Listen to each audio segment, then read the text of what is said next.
अपनी vocabulary upgrade करने के लिए दोस्तों आपको हैप्पी, सैड और एंग्री बोलना कम करना पड़ेगा। आइए देखते हैं 15 एग्जांपल्स। शुरुआत करते हैं हैप्पी से। जब आपकी खुशी टेम्परेरी हो और इस खुशी में आप में हल्की हंसी आ रही हो और आपका मनोरंजन भी हो रहा हो तो आप हैप्पी की जगह अम्यूज्ड बोलेंगे। फॉर एग्जाम्पल, जादूगर ने पार्टी में सभी का मन बहलाया।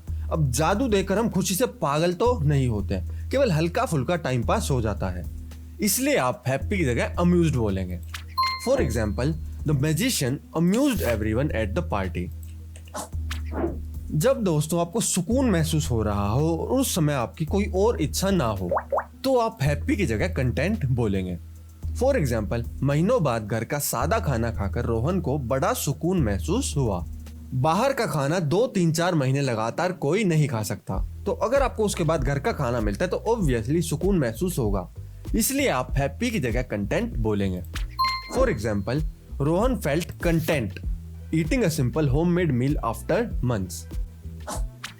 अगर दोस्तों आपकी खुशी का कारण आपकी कड़ी मेहनत के बाद मिलने वाली सफलता का मीठा फल है तो आप हैप्पी की जगह ग्रेटिफाइड वर्ड का यूज करेंगे।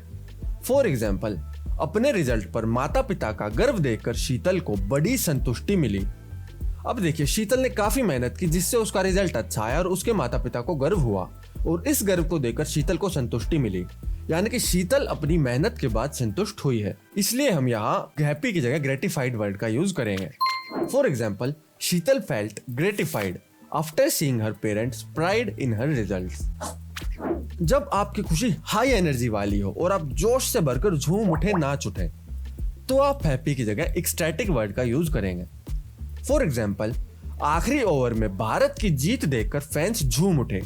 क्रिकेट का टेंस इंडिया पाकिस्तान का मैच हो और आखिरी ओवर में इंडिया जीत जाए तो हम सभी खुशी से झूम नाच उठते हैं, और यहाँ पर हैप्पी से बेटर वर्ड होगा ecstatic. The fans were ecstatic when India won in the final over. जब दोस्तों आपका अंतर्मन यानी अंदर से आपकी आत्मा ही खुश हो और आपको परम आनंद की प्राप्ति हो तो आप हैप्पी की जगह यूफोरिक बोलेंगे।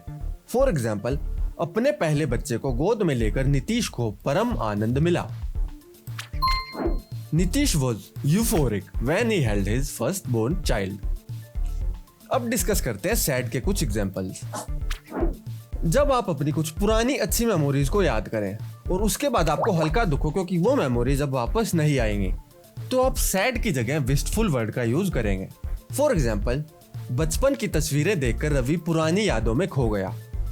अब रवि की कुछ अच्छी यादें होंगी बचपन की, जैसे स्कूल का टाइम भी हमें अच्छा याद आता है, तो उस केस में आप सैड की जगह विस्टफुल वर्ड का यूज करेंगे। Ravi felt wistful while looking at his childhood photos.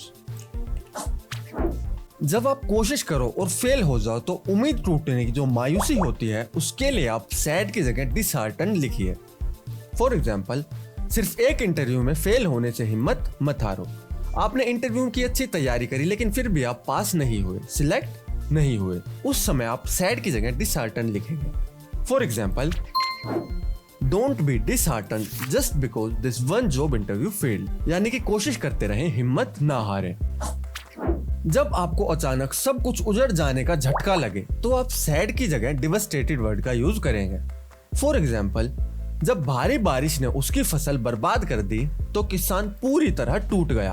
अचानक तेज बारिश आने से किसान की पूरी फसल बर्बाद हो गई। अब यहाँ पर किसान को झटका लगा है, इसलिए आप यहाँ पर जो दुख है उसके लिए डिवास्टेटेड यूज करेंगे। The farmer was devastated when the heavy rains destroyed his crops. जब आपको गहरा शोक व्यक्त करना हो तो सैड की जगह ग्रीव्ड लिखेंगे। फॉर एग्जाम्पल, दादाजी की मौत के बाद पूरा परिवार गहरे शोक में था। The whole family was grieving after grandpa died.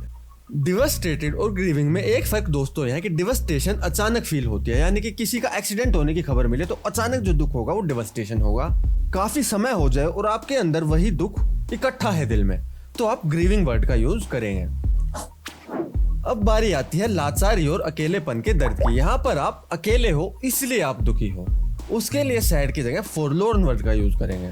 For example, park के बेंच पर अकेला बैठा हुआ बुजुर्ग काफी लाचार और अकेला लग रहा था। The old man looked forlorn sitting alone on the park bench.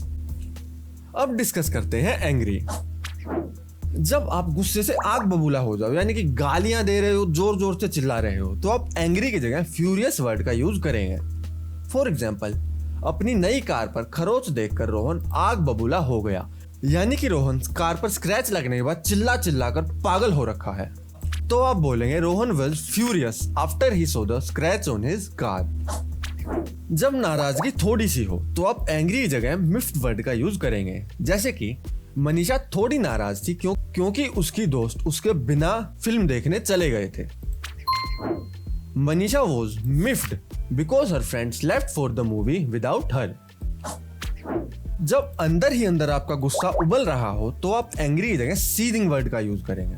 For example, दुकानदार को धोखाधड़ी करते देख वह अंदर ही अंदर उबल रहा था। अब जो भी ये व्यक्ति है, इसने बाहर से तो कुछ नहीं कहा, लेकिन अंदर से उसका गुस्सा बहुत ज्यादा था, तो यहाँ सीदिंग वर्ड का यूज होगा। He was seething with rage when the shopkeeper tried to cheat him.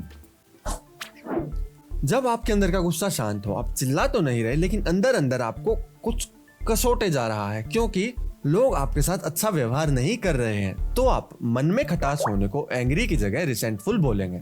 For example, सालों तक रिश्तेदारों द्वारा नजरअंदाज किए जाने के बाद मनोज के मन में खटास आ गई।